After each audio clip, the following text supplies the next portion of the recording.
knowing yourself. It sounds so simple, doesn't it? Most of us have probably heard this phrase 100 times, know yourself. But according to Carl Jung, this is not a simple task. It's a deep, painful, and courageous journey.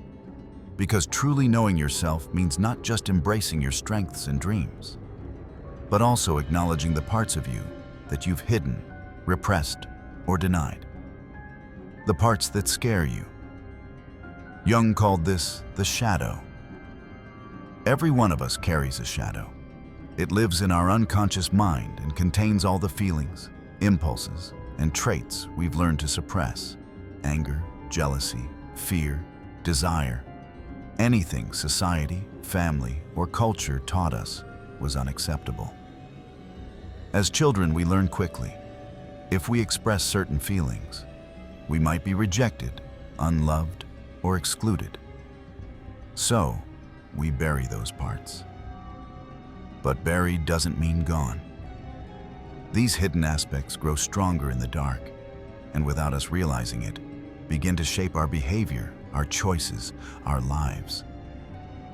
Jung once said, "Until you make the unconscious conscious, it will direct your life, and you will call it fate." In other words, if we don't face our shadow, it returns in disguise. We repeat toxic patterns in relationships. We sabotage our own success. We suffer without knowing why. Because the shadow wants to be heard, and the more we ignore it, the louder it screams. Let me ask you something. Are there painful experiences in your life that keep repeating? Do you find yourself stuck in the same emotional cycles? Do you ever ask, why does this keep happening to me?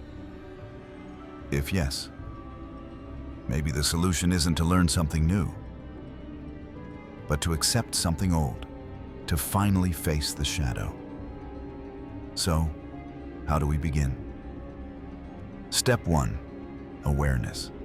Start by noticing the parts of yourself you try to hide.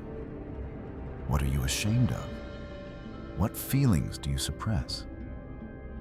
When do you get irrationally angry or jealous? When do you harshly judge others? According to Jung, what irritates us most in others is often a reflection of our own shadow. When we hate something in someone else, it may be because we're seeing a part of ourselves we've buried. So the shadow doesn't only live inside us, it echoes through the outer world too. Step 2, don't reject it. Facing your shadow doesn't mean you have to like it, but you do need to stop pushing it away. Understand it, acknowledge it. Recognize that it's a part of you, just as real and just as human as anything else. Work with it, not against it.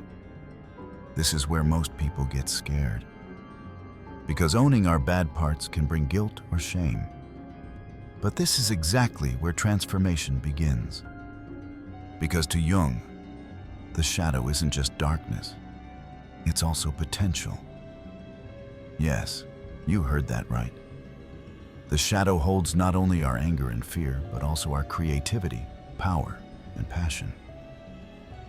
Maybe you were a wildly imaginative child, but your ideas were dismissed, so you buried your creativity.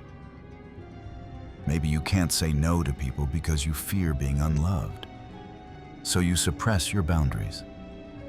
Maybe you hold back your strength because you fear being too much. There's not just darkness in the shadow. There is also freedom. When you face your shadow, you don't just encounter your pain. You discover your light. Carl Jung believed that facing the shadow is essential to becoming whole. Without it, we live fragmented lives. We try so hard to be good, while secretly being eaten from the inside by all we've denied. Shadow work is not just psychological, it's deeply spiritual. Because when you've seen the darkest parts of yourself, the judgment of others matters less. You become more grounded in your truth. You stop seeking external validation because you've already seen who you really are, and you're still here. So where do we start? One of Jung's most powerful tools was dream analysis. Dreams are the language of the unconscious. The shadow often appears in our dreams as monsters, enemies, or dark figures. Learning to interpret these symbols can be a way to begin this inner dialogue. Another key: recognizing projections. Who annoys you? Who triggers you?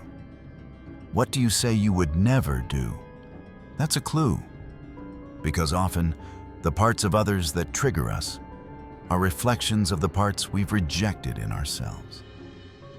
And maybe the most important step: radical self-honesty. Looking at yourself without shame, without judgment, just truth. Because the parts you've labeled bad may actually be the source of your deepest strength. As Jung said, one does not become enlightened by imagining figures of light, but by making the darkness conscious. In this video, we've explored what the shadow is, how it influences our lives, and how we can begin to work with it. But this is just the beginning. Shadow work doesn't happen overnight. It's a process, slow, messy, and incredibly transformative. You are not alone on this path. If this video awakens something in you, share it in the comments. If you've noticed something about your own shadow, write it down. Your story may help light the way for someone else. If you have the courage to face yourself, this channel is for you. Subscribe, explore the other videos, and let's keep going. Because real healing begins in the place we least want to look.